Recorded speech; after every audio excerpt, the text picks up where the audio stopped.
Falar uma coisa, o diamagnetismo está sempre presente em qualquer material. Por quê? Porque o momento angular orbital todo átomo tem. O paramagnetismo não. Só apresenta paramagnetismo quem tem um elétron desemparelhado, o chamado elétron paramagnético. Tá?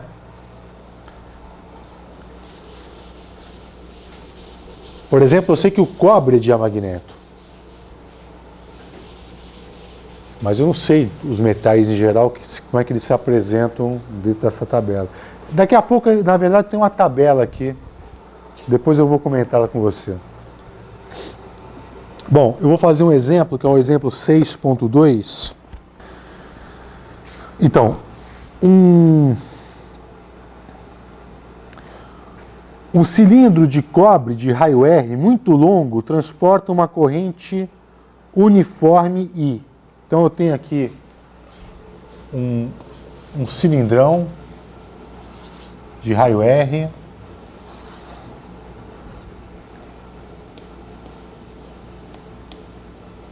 que por onde circula uma corrente I, e essa corrente ela é uniformemente distribuída no sentido de que o J é constante. O J é uma constante. A pergunta é assim: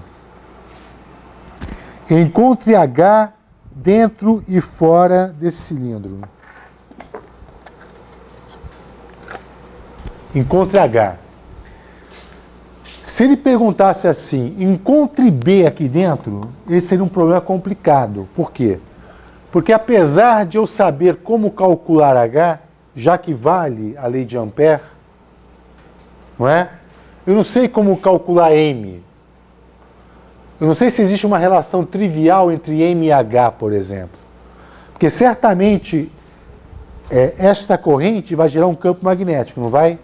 E ele vai tentar alinhar os dipolos magnéticos ali, gerando uma magnetização. Só que eu não sei qual é a cara dessa magnetização ainda. Eu não estou fazendo hipótese alguma por enquanto. Mas como ele se refere a H, então a gente sabe que ρ de H é igual a J, e, portanto, a integração dessa equação me diz que a integral de HDL é igual a I. Não tem um zero aqui, né? É igual a I. Então, cabe a nós agora escolhermos uma amperiana para fazer essa integração. Sabemos que pela simetria do problema, isso aqui é um cara infinito, por onde passa uma corrente, o campo B ele vai ter essa forma aqui, né? Ele vai circundar o eixo, tanto dentro quanto fora. Correto? Então o campo H circunda dessa forma aqui, ó. Bom, então fica fácil de ter uma simetria necessária para usar a lei de Ampère para calcular o campo. Então façamos isso. Então dentro do cilindro. Dentro do cilindro. Se o material é paramagneto, o material vai reforçar o campo.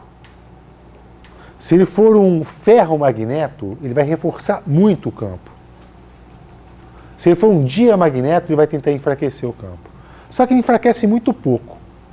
Agora, se for um supercondutor, ele enfraquece tanto o campo a ponto de anular o campo dentro do interior de um supercondutor. Não dá para inverter. Inverter não. Você viola a segunda lei da termodinâmica. Você está gerando um campo maior do que aquele que está gerando ele. É um bom negócio.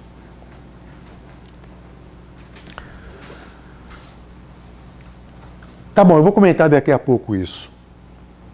Então, você pegou aqui, vamos calcular o campo a uma distância R do interior do cilindro.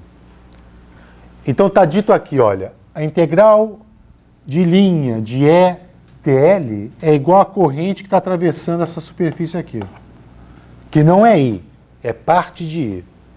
Então, você vai ter que H vezes 2πr igual a o I que circula ali. Qual é o I que passa pela superfície? Tá bom, J vezes a área. Ou uma fração de I, que é uma relação entre as áreas, né? Então é I que multiplica πr quadrado sobre πr quadrado. Ou, como ele falou, J vezes a área. Tá bom? Esse cara aqui é o J. I sobre πr quadrado é o J. Vezes a área da corrente que passa por aqui. Portanto, o H vai ser igual, H int, né? Igual a quanto? Vamos, corta, corta, esse cara corta, corta. Então fica I sobre 2π R sobre R2, assim?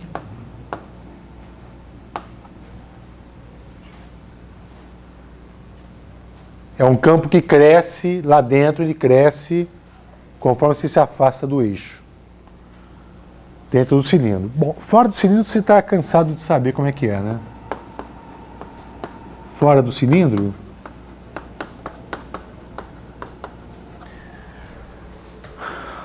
agora sim a corrente total que atravessa aqui é o I, você vai achar que o H fora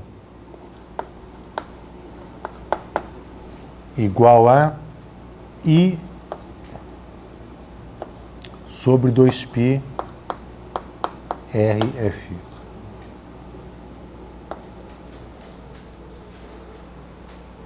Tá? Então, campo dentro, campo fora.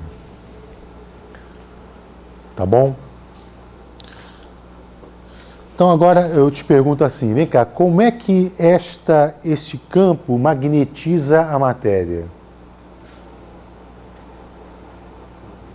Ué, lá dentro eu tenho matéria, e eu tenho um campo, e eu tenho dipolos magnéticos. Esses dipolos magnéticos ou procuram se alinhar ao campo, ou se anti-alinhar ao campo. Depende do material. Mas ele faz uma observação de que o cobre é ligeiramente diamagnético. O cobre é ligeiramente diamagnético. Portanto, vou fazer outro desenho aqui. O campo H está girando assim. Esse aqui é o H. Imagina que aqui no plano do quadro negro, o H está entrando ali à direita. Então o M deve estar saindo. M é o dipolo magnético, naquele ponto. Se ele está saindo para cá, é porque eu tenho uma corrente assim, ó.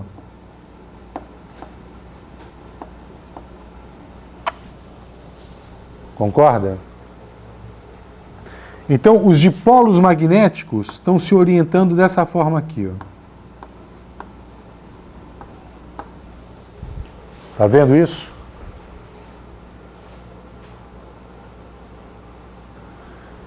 Ó. Saindo. H entra, o B sai. Por que o B sai? Porque ele é um diamagneto. Fosse um paramagneto, é o contrário.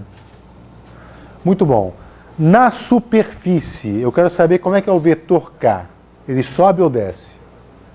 O I aqui está subindo.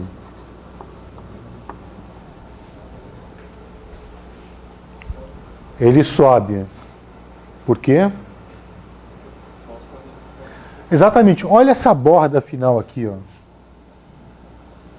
Olha essa borda final. Então tem um K subindo de fato. KB. Sabe por que eu desenhei esse quadrado menor do que esse? Tem um motivo.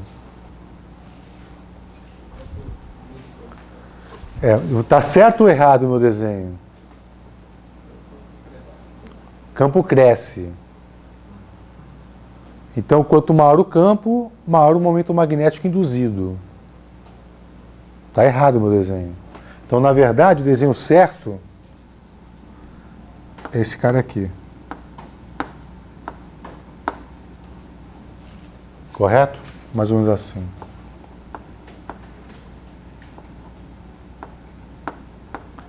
Tem JB? Tem JB?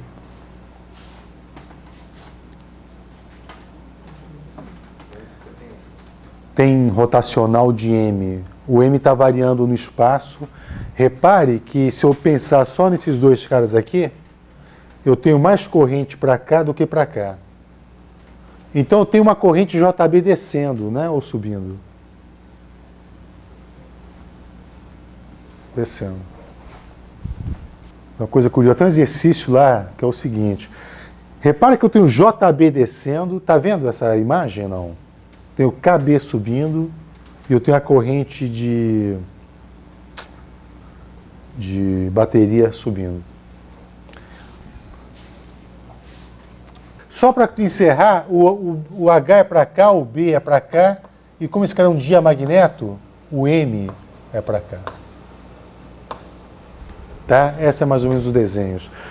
Agora, eu consigo dizer quanto vale o M já que eu sei quanto vale o H? Não. Eu não tenho uma teoria que me relaciona M com H. Ainda. Não sei quanto vale o B. Eu só sei quanto vale o H, lembra?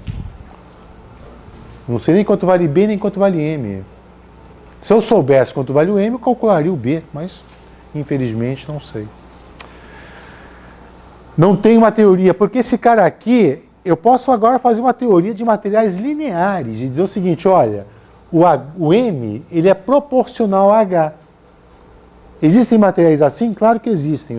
Os paramagnetos e os diamagnetos são todos materiais lineares. Eles têm uma resposta linear com o campo externo. Agora, ferromagneto é bastante não linear. Muito não linear.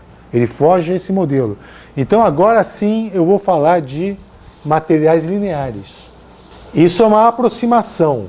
O que eu vou falar aqui não é uma teoria, é modelo. Modelozinho de alguns materiais. Deixa eu fazer um último comentário antes de falar de materiais lineares, tá?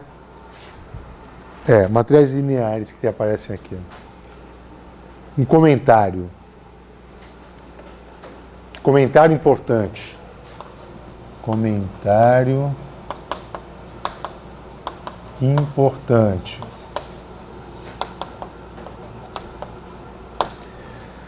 Pega um ímã finito.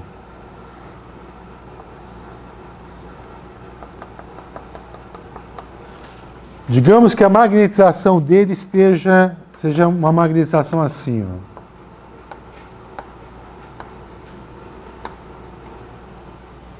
Um ímã tipo esse que a gente tem na geladeira, tá?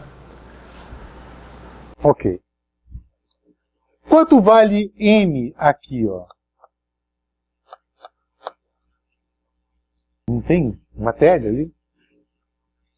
Vale zero. Só que é um H que não veio de corrente. O cilindro infinito não tem tampas. Que é esse caso aqui que a gente fez. Ele não tem tampas. Se ele for um ímã infinito, não tem H nem dentro nem fora. Captaram?